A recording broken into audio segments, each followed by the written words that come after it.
Now they do behaviors like you just saw, just simply rolling over on their back, giving us access to their belly area. We can have a look closely at their fins, and sometimes we even have a look at the tail, just right like here on the right.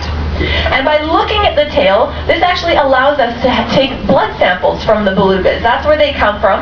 And so it's allowing the beluga to be an active participant in their own health care. So animal husbandry, first and most important reason. Now the second reason why we train the belugas here is for physical and mental exercise.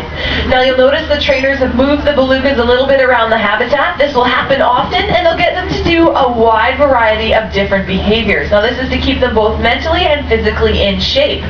Now sometimes we'll also put toys into the habitat, so you'll notice there's a ball in the center there for Tika.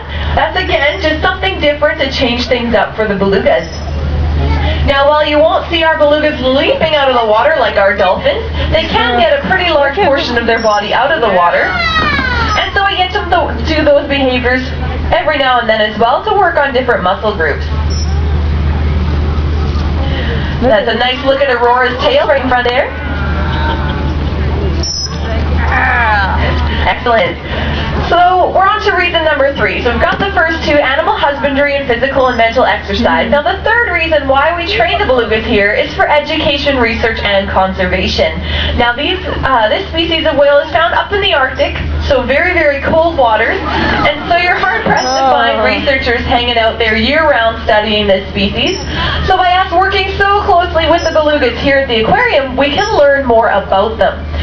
Now there's something that we're studying in a great deal right now, which is beluga vocalization. Now we've had researchers...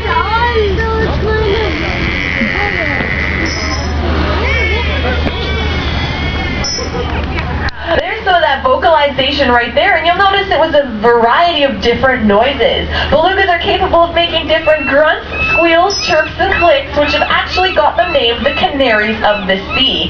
So that is something that we're studying in more depth, and how baby learns to vocalize as well. So these researchers have come here about 7 months ago when the baby was born. We set up hydrophones in the habitat, or underwater microphones, so we're able to pick up all of that communication. Excellent. So now that we know the reasons why we train them, how do we train them? How do they accomplish all of this? Well, keep an eye on the trainers for me for a second. You're going to notice they ask for particular behaviors using a hand or body signal. And once that behavior is performed correctly, you'll hear the trainer blow a whistle.